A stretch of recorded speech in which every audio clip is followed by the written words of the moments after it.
l'écrivain Vincent Blennet. Bonjour.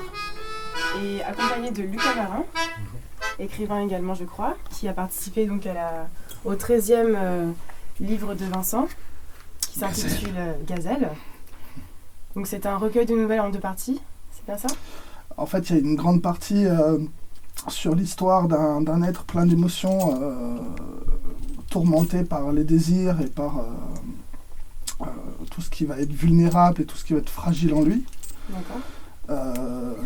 Qui va devenir, on va dire, son point faible et quelque part son point fort dans un côté plus, on va dire, dramatique.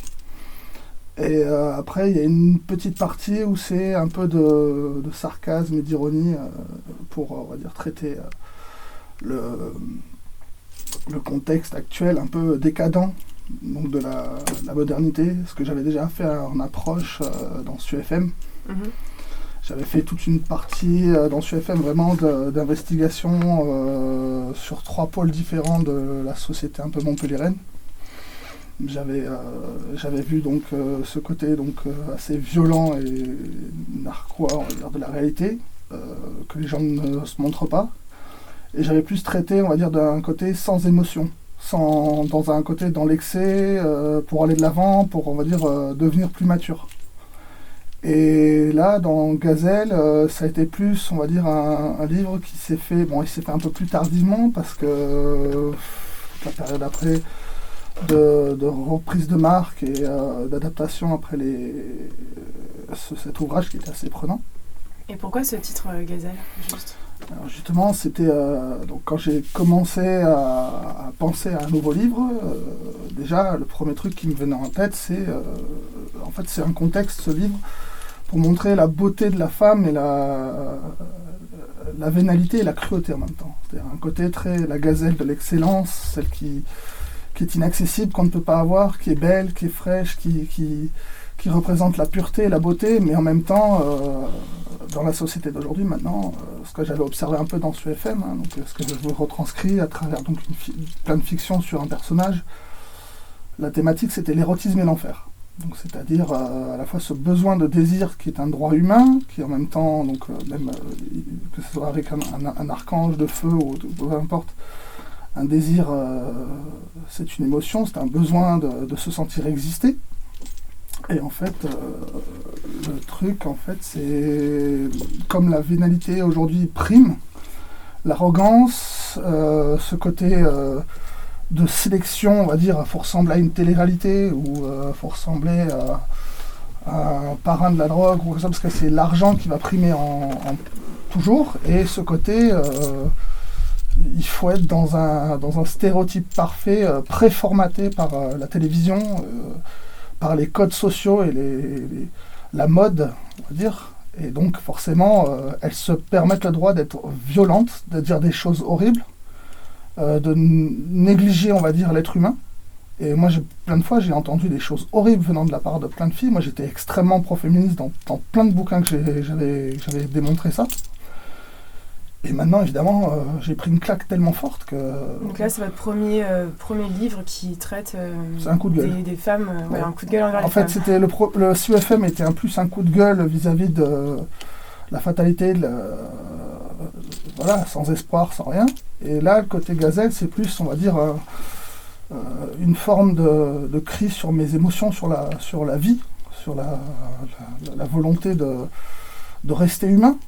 Mais évidemment, dans un monde qui se veut être inhumaniste. Et vous écrivez là pour dénoncer ou pour extérioriser un peu tout ce que il y a un peu de ce qui vous est arrivé ou... Je voulais témoigner de ce que je ressens, et après, donc bien sûr, quelque part, dresser une forme de portrait. Mais il y avait quand même une partie aussi donc de montrer quelque part que derrière la carcasse de 150 kilos, se cache un cœur blessé, un cœur sensible. C'est justement aussi la thématique du Lux Ferré, de l'ange de feu. C'est un être plein d'émotions, plein de vie, qui a tellement été dans la solitude et tourmenté et privé de toute joie et de toute existence, que forcément, on est capable de les personnes sont capables de formater ce qu'elles craignent. Donc, c'est-à-dire que par exemple, vous pouvez très bien avoir... Moi j'étais quelqu'un de très innocent, très introverti quand j'étais jeune, et puis même, et la vie a tellement été, on va dire, carnassière et barbare. Au final, je me suis retrouvé à devenir quelque part de plus en plus froid et de plus en plus écorché, à vif, et donc capable de faire les choses d'excès que personne ne serait capable de faire, quoi. C'est-à-dire, plus la douleur va être intense, plus l'excès va devenir réel. Donc, Vous avez quel âge, Vincent? 35 ans. Parce que du coup, moi j'ai un peu lu quelques extraits, donc c'est assez quand même très dans l'imaginaire, mais aussi très sombre. Vous avez quand même encore espoir en Non, l'amour, justement, non. Bah non, parce que... À 35 ans, pourtant? Ouais. Parce que j'ai un vécu, vous savez, quand vous grandissez à 16 ans dans un enfer psychiatrique, que toute votre vie, que ce soit les stages, les boulots, les gens autour de vous vous disent ta gueule, t'es qu'une merde. Moi, je veux dire, mon père, avant de mourir, m'a dit t'es un minable, t'es un raté, t'es pas rentable, j'aurais jamais dû te sortir de ma bite. Donc, c'est vrai que bon, et puis après, il est mort. Donc, c'est vrai qu'il n'y a pas trop d'espoir. Puis bon, chaque fois, j'ai essayé de m'adapter, et là, ça fait 3 ans, là, depuis que j'ai sorti le Hollandais Volant après SUFM et donc là, Gazelle. Gazelle, c'est un peu quelque part mon coup de gueule pour avoir essayé de trop me sociabiliser avec les gens. Parce que le problème, c'est que, d'ailleurs, mon ami qui a collaboré au livre en est témoin, hein, j'ai tellement essayé de me sociabiliser que, au final, j'ai failli perdre mon identité et ils ont failli masquer mon âme, quoi. Et me transformer en hip-hop wesh gangsta hashtag branlette énergie 12. Énergie boost. Donc justement, votre ami Lucas Marin, vous avez collaboré avec Vincent Benet. Vous connaissez d'où tous les deux, pardon? On s'est connus donc... on s'est connus dans un endroit qui s'appelle, un endroit reculé des contrées de Polygone, qui s'appelle le Temple Bar. Donc c'est un bar à Montpellier, c'est ça? C'est ça, un bar montpelliérain. Donc moi étant quelqu'un qui aime vivre la nuit, on va dire. Donc j'ai rencontré Vincent il y a 3 ans maintenant. Comme il disait, il était dans sa période de sociabilisation. D'accord. Et moi je suis pas tout à fait d'accord avec tout ce qu'il dit. Moi je crois encore en lui. Je crois encore en la vie, tout simplement. Et t'as quel âge toi, Lucas? Moi j'ai 21 ans. Ah oui. Donc je me permets de corriger. Tout à l'heure, je suis pas écrivain, je suis un amateur. D'accord. Enfin, il a une putain de plume. Excusez-moi là, le langage, mais moi j'ai adoré quand j'avais fait mon bouquin, que j'ai fait toute ma partie à moi.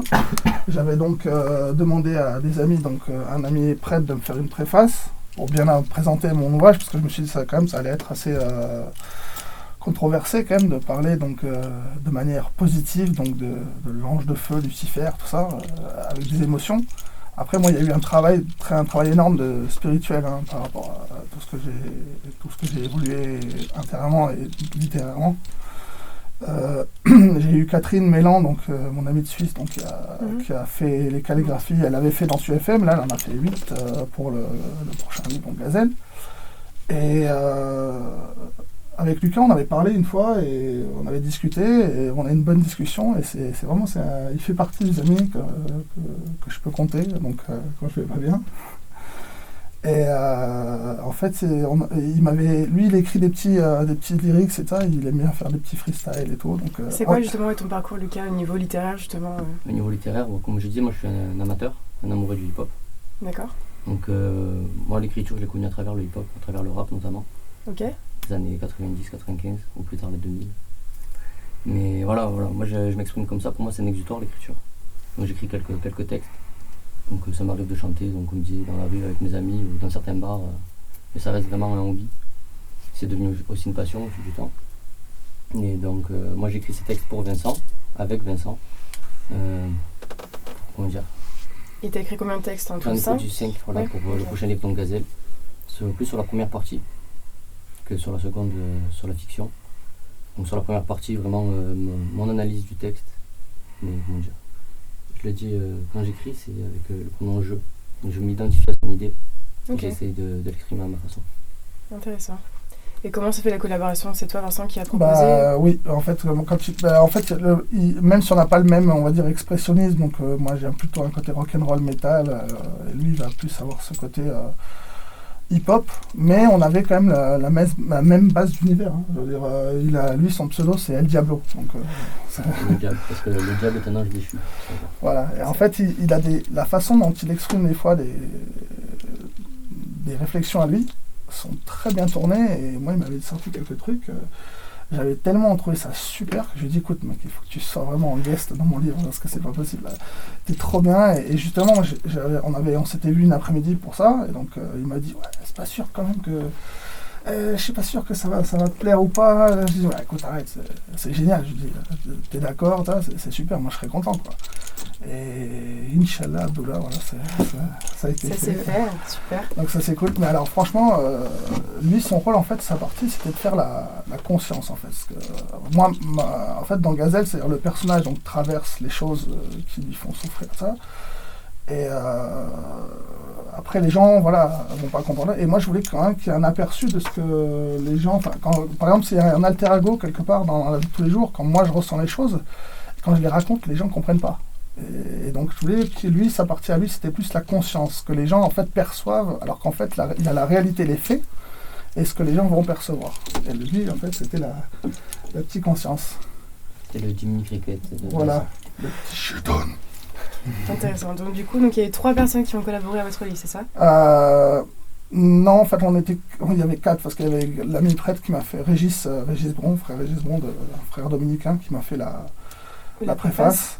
Sinon, ouais, bon, voilà, on était après 4. Oui, il y avait donc Lucas, Catherine, bien sûr, Catherine Mélan.